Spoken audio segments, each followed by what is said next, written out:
Une nouvelle GSX-R chez Suzuki? Ah, pas tout à fait. Cette GSX 8R est en réalité une extrapolation carénée avec demi-guidon du Roadster GSX 8S. Suzuki suit en cela la démarche Honda avec sa CBR 650R ou encore Yamaha avec sa R7 et plus récemment Triumph avec sa Daytona 660. L'idée, eh bien, on prend un Roadster, on le rhabille avec un demi-carénage, on lui installe des demi-guidons. Et peu ou prou, c'est à peu près tout ce que vous avez comme différence chez Suzuki en tout cas. Ça fait une moto du coup qui est accessible au permis A2, qui a des prétentions sportives, également de l'agrément sur la route. C'est donc davantage une Sport GT qu'une sportive à part entière. Et ça permet en prime au constructeur de rentabiliser sa plateforme puisque je vous rappelle que Suzuki utilise déjà cette base mécanique et de partie cycle sur son trail V-Strom, ce qui lui fait donc 3 motos à partir de la même base. Cette base, justement, eh bien, il s'agit d'un nouveau bicylindre parallèle de 776 cm3 qui développe 83 chevaux, 78 Nm de coupe, exactement les mêmes performances que sur le Roadster GSX 8S. Suzuki n'a pas retravaillé la machine, ni au niveau de l'admission, de la cartographie ou encore de l'échappement, qui, vous le noterez, est en sortie courte là sous moteur. Tout est identique au Roadster, y compris la boîte à air placée sous la selle afin d'améliorer le centrage des masses.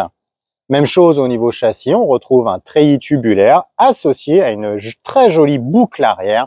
La qualité des soudures, notamment de cette pièce, démontre le soin apporté par Suzuki aux finitions qui ne souffrent sur cette moto d'aucune critique dans cette gamme de prix. Le passage des câbles et du réseau électrique, là encore, ne souffre d'aucune critique. Clairement, c'est une moto qui en donne pour son argent. Et puisqu'on parle d'argent, sachez qu'elle coûte 9 699 €, là où la GSX 8S est au prix catalogue de 8 899 €, un prix sur lequel Suzuki France applique toutefois une grosse remise actuellement pour doper les ventes de son Roadster qui souffre de la comparaison avec certaines de ses concurrentes, Honda Hornet en tête. Habillage toujours, vous notez également l'apparition d'un court saut de vent. Alors ce saut de vent, vous voyez, il dépasse à peine les demi-guidons qui sont par ailleurs fixés au-dessus du tête-fourche. On ressent là le compromis Sport GT. Ce saut de vent n'est pas réglable. Dommage, ça aurait pu améliorer les prétentions justement GT de cette moto. Ce saut de vent, il est situé au-dessus de 2 optiques lenticulaires, les mêmes que sur la GSX 8S. Ça donne quand même une sacrée allure à la moto, une allure musclée et pour tout dire, assez réussie, voire même sexy. Elle a quelque chose, cette Suzuki GSX 8R. Alors ok, c'est pas la GX de la grande époque, mais n'empêche qu'elle tape dans l'œil. La partie arrière, en revanche, est un petit peu plus simpliste. C'est exactement la même que sur le Roadster. Là, vous voyez que Suzuki l'a équipé en option d'un capot de selle à la place de la selle passager. Des selles qui ne changent pas, là encore, par rapport au Roadster.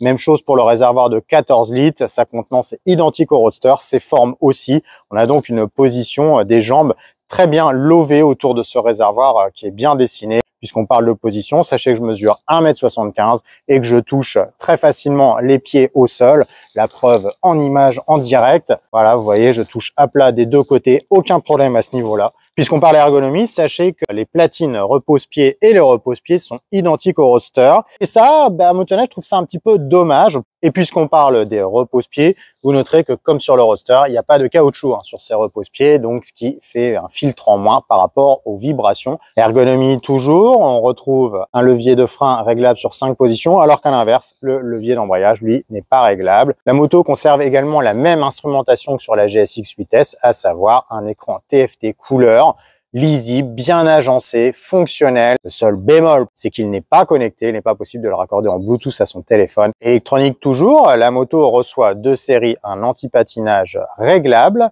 ainsi que 3 cartographies d'injection. La moto reçoit également de série un shifter double effet, et qui permet donc de monter et descendre les rapports sans débrayer pour des incursions sur circuit comme nous allons en faire aujourd'hui sur le tracé de Monte Blanco près de Séville. C'est un atout indéniable. Au chapitre du freinage, on retrouve les mêmes étriers radio Nissin, 4 pistons qui actionnent des disques de 310 mm. Changement en revanche au niveau du suspension. Suzuki est monté en gamme. Cette 8R est équipée en Showa, là où la 8S est équipée en Kayaba d'une gamme inférieure. L'objectif étant aussi d'apporter plus de rigidité au train avant puisqu'il y a plus de contraintes, tout simplement parce qu'il y a plus de poids puisque cette moto donc pèse 205 kg, soit 3 kg de plus que le Roadster GSX 8S.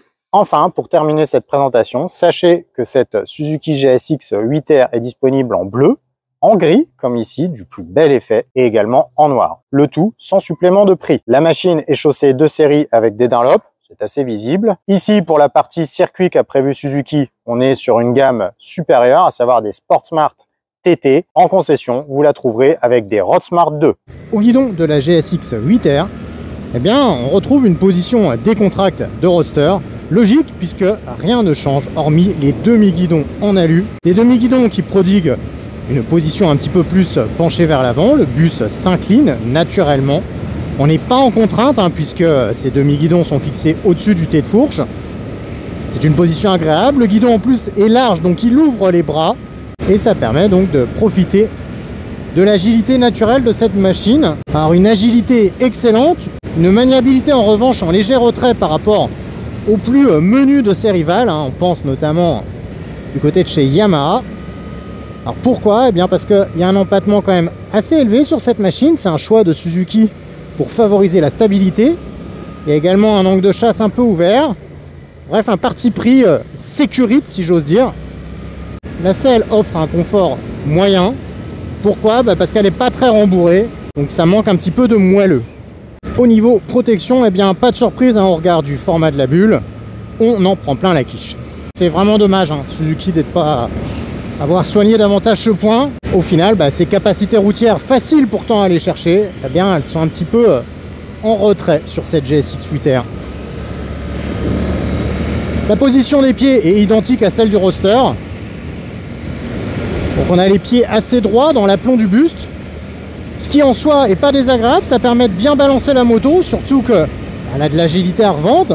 En revanche, c'est vrai que comme on a le buste incliné vers l'avant, c'est pas forcément hyper naturel d'avoir les jambes quasiment à l'équerre, et ça peut se ressentir sur long parcours où on aimerait bien pouvoir finalement étendre les membres bas. Concernant le moteur, les mêmes arguments sont proposés et c'est logique, à savoir un moteur rond capable de reprendre en 6e à 2000 tours minute à 50 km/h sans cogner, un moteur agréable, correctement rempli, même si on note, comme sur le Roadster, une petite baisse de régime entre 3 et 4000 tours, comme une sorte de trou, perceptible notamment lorsqu'on sort des épingles. L'autre petit reproche qu'on peut lui faire, c'est au niveau de l'injection. La cartographie A, donc la plus directe, se montre un petit peu brutale, avec des à-coups à la remise des gaz, c'est pas agréable. Ça s'améliore sur la B, mais c'est pas non plus parfait en termes de transparence. Et la C bride trop la mécanique pour être exploitable sur une belle route sèche, là comme aujourd'hui, ça serait dommage. Des vibrations apparaissent également dans les pieds, sans surprise, puisqu'il n'y a pas de caoutchouc sur la repose-pied, à partir de 5000 tours. Et vont en s'accroissant avec la prise de régime pour s'étendre aussi dans les poignets. Le moteur offre une belle vigueur dans les mi-régimes. De 5 à 7, on a une poussée qui fait oublier clairement qu'il ne fait que 83 chevaux. On s'amuse bien dans le viroleux comme ici. On a des relances fortes, puissantes, sans temps mort, jusqu'au cap des 7000 tours environ, où là la puissance commence à se tasser un petit peu, et à 8000 tours, on sent que le moteur continue à allonger le pas, sans toutefois offrir davantage de performance. Au final, c'est un moteur complet, bien rempli, mais c'est un moteur qui manque un petit peu d'identité, de punch, notamment à très bas régime. Et dans les tours aussi, on aurait aimé un petit peu plus d'explosivité. Changement d'environnement pour arriver dans une petite ville du sud de l'Espagne. Et toujours à propos de ce moteur, une sonorité discrète, donc saccadée au ralenti, typique des bicylindres qui allait à 270 degrés, comme la MT-07. Une sonorité qu'on aurait aimé un petit peu plus prononcée lors de la prise de régime. Au chapitre de la transmission, rien à signaler. L'embrayage est facile à doser. La sélection est précise. Les rapports se verrouillent bien. Pas de faux points morts à signaler.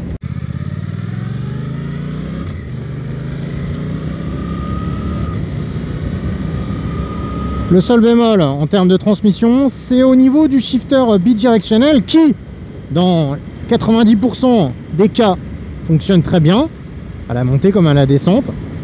En revanche, en utilisation, on va dire, intensive, lorsque ça harcouille, et qu'on est un petit peu plus sec, moins décomposé, on note des secousses pas toujours agréables au moment où le rapport se verrouille. Encore une fois, là on parle d'une utilisation vraiment sportive, puisque ce shifter, même en ville, comme là la petite ville qu'on vient de traverser, on peut s'en servir sans problème pour passer les rapports. Partie cycle maintenant, je vous l'ai dit, la GSX 8R est une moto très stable. Ça, c'est vraiment un point qu'elle marque par rapport à ses rivales. Si vous trouvez que chez Yamaha ou même chez Honda, c'est trop vif, trop joueur, pas super rassurant lorsque le bitume se fripe, clairement, chez Suzuki, il y a la solution avec cette série GSX 8. Parce qu'on a un train avant rivé au bitume. Elle n'amplifie pas l'ordre, elle ne redresse pas, elle ne verrouille pas. Et on peut passer avec énormément de vitesse justement de passage en courbe. Un châssis très réussi sur cette moto. Alors ok, c'est pas la plus joueuse. La plaquée sur l'angle demande un tout petit peu plus d'effort que sur d'autres. Mais en récompense, vous avez une très belle tenue de route. Et en plus, vous avez un amortissement qui est, selon moi, meilleur que sur la 8S. Il est très bien calibré cet amortissement avec les nouvelles suspensions Showa. Il offre de la progressivité, une très bonne cohésion avant-arrière. À l'arrière, on a une bonne motricité. Les Dunlop d'origine font le job. Même constat flatteur au niveau du freinage. L'attaque au levier est bonne. Le dosage se fait d'un à deux doigts. Il y a de la puissance, du répondant. C'est clair qu'au niveau partie cycle, la Suzuki, elle est dans les meilleurs.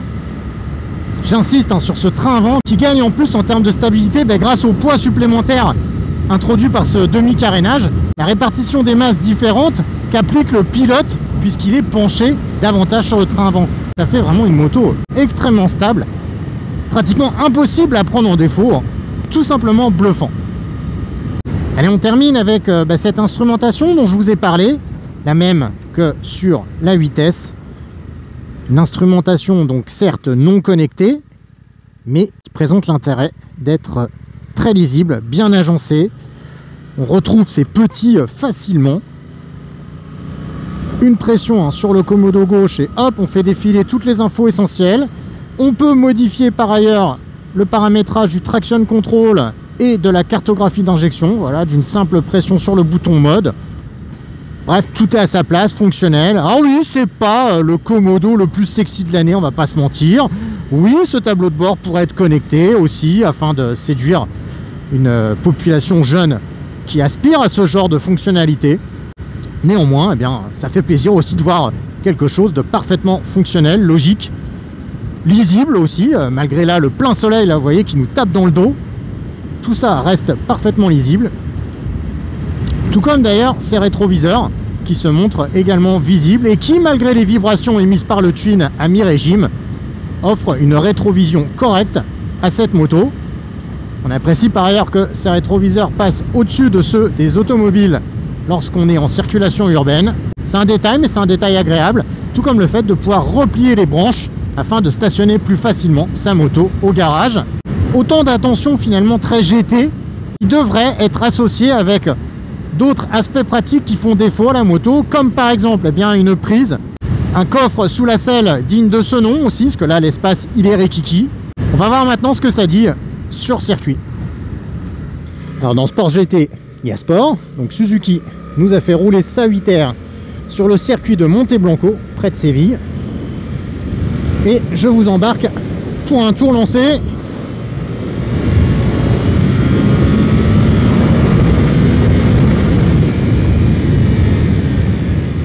Avec un premier virage à droite là, très serré, qui permet de mettre en exergue l'excellente stabilité et la bonne maniabilité de la moto. On monte la 3 à la volée grâce au shafter up and down. Ça repart à gauche. Il y a une bonne vivacité du train avant, même si certaines sont encore plus vives grâce notamment à des emplâtements plus courts.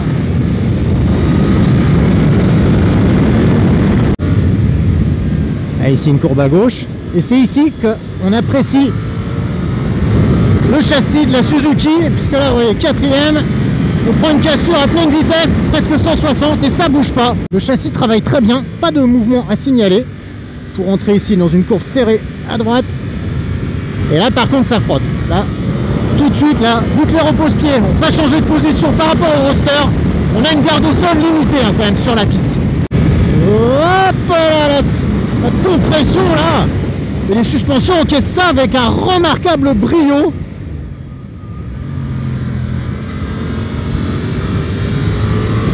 Et on monte la 3 sur langue pour plonger là dans ce virage en légère descente qui va nous emmener vers le dernier virage du circuit.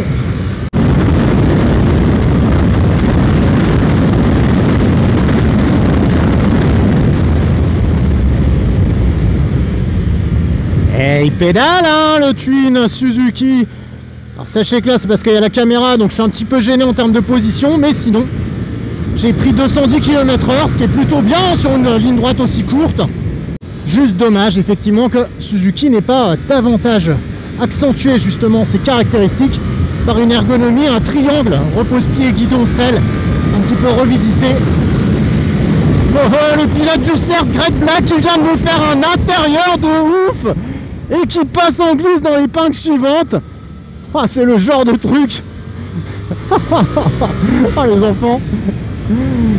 La concurrence de cette GSX 8R, eh bien on commence avec la Honda CBR 650R avec son 4 cylindres en ligne de 95 chevaux, donc une puissance plus élevée que cette Suzuki. En termes de couple, la Honda développe 63 Nm, donc une valeur considérablement inférieure aux 78 Nm de cette Suzuki. Logique, c'est l'architecture qui veut ça. Le 4 cylindres en ligne Honda demande à être cravaché dans les tours. Justement, c'est un autre état d'esprit, une autre conduite que celle que peut proposer cette Suzuki. La Honda pèse 208 kg et s'affiche actuellement au catalogue à 9 449 €. J'insiste sur le actuellement puisque cette CBR 650 évolue pour 2024 avec l'apparition d'un embrayage électronique e-clutch.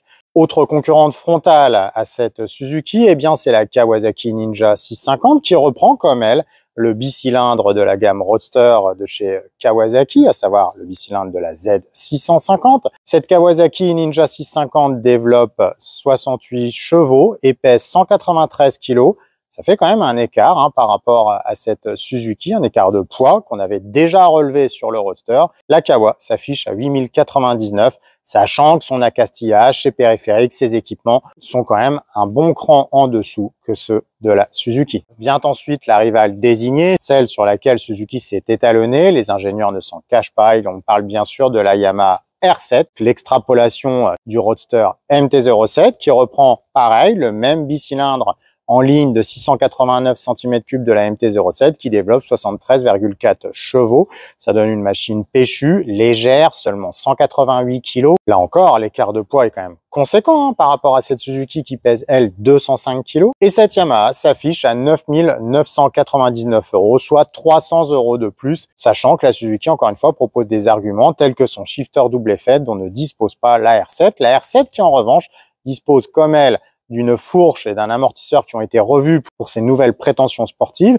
un nouveau freinage également sur cette R7 par rapport à la MT-07, et aussi chez Yamaha, une démarche qui a été un petit peu plus loin puisque la position a été revue également. Vient ensuite la Triumph Daytona 660, une nouveauté 2024 qui n'est même pas encore sortie, qu'on n'a pas encore eu l'occasion d'essayer, mais qui fait d'ores et déjà parler d'elle et sensation hein, dans le milieu des sportifs, Sportivo GT, vous m'avez compris.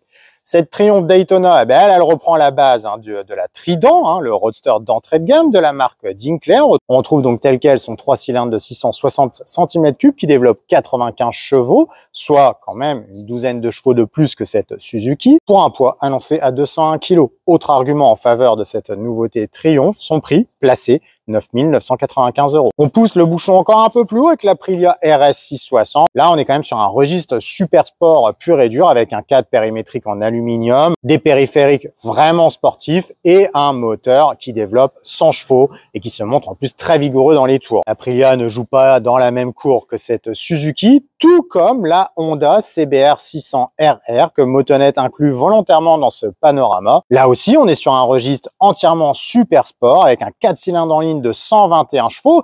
Donc vous allez me dire, c'est pas exactement comparable. Et c'est vrai qu'on ne peut pas confronter deux motos avec de telles différences. N'empêche que cette CBR 600 RR que Honda relance en 2024 s'affiche à 11 699 €. Alors là encore, vous allez me dire, on peut pas comparer deux motos avec un tel delta, surtout dans cette gamme de prix. Mais on peut se dire aussi qu'il n'y a que 2000 € d'écart, alors que la Honda a quand même un cadre et des périphériques qui sont un cran supérieur à ceux de la Suzuki, sauf que la Honda ne propose en revanche aucune velléité routière, ce qui fait la force justement de cette proposition Suzuki. Que peut-on conclure de cet essai de la GSX 8R? Eh bien que c'est une sacrée bonne surprise. Je ne vous le cache pas, lorsque Suzuki m'a présenté cette nouvelle moto, je me suis senti un petit peu floué. Pourquoi je dis ça?